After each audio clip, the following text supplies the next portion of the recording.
আপনারা আমাদেরকে ধানের শীষে ভোট দিয়া আমাদেরকে জয়যুক্ত করেন। দেখেন আমি কি আদর্শ রাখতে পারি কিনা আমার বাবা এবং মা। তার সাথে আমাদের তারেক রহমান জাহিদ সিলেক্ট করছে, যিনি সাহেব এমপি ছিল আমাদের সদরে শাহজাহান মিয়া। উনিও ভালো লোক, উনিও অতীতে অনেক ভালো লোক ছিল, ওনার কোনো দুর্নীতি কোনো মামলা ছিল না।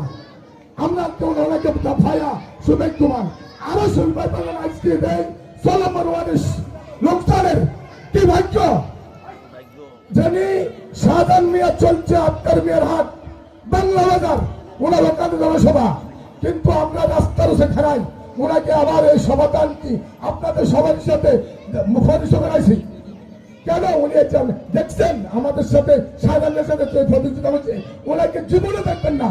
ওনার বাড়ি কোথায়, বাড়ি কোথায় আমরা কখনো জানিও না, কিন্তু আমরা শাহজাহান মিয়ারে তাই আমাদের সবাইক আমরা কিসে ভোট দিব মনে থাকবনি। ফেব্রুয়ারি মাসের 12 তারিখে আমরা সবাই তাহাজ্জুদের নামাজ পড়বো, তাহাজ্জুদের নামাজ পড়ি, ফরজ নামাজ পড়ি, আমরা সবাই কেন্দ্রে যাবো, কেন্দ্রে যাই আমরা সবাই ধানের শীষে ভোট দেবো। অন্য কোথায় দিব?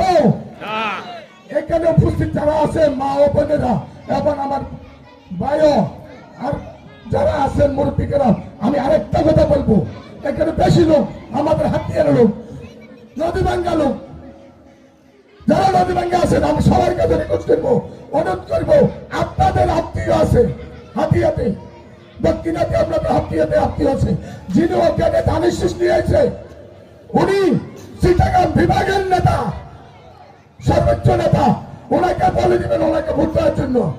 যদি ওনার বাইরে ভোট দেয় তাহলে আমাদের হাতিয়ার লোকের দুর্গতি যাবে না। উনি যদি এমপি হয়, মন্ত্রী হবে 100%। আমি সবাইকে রিকোয়েস্ট করি, আমার বক্তব্য এখানে শেষ করলাম।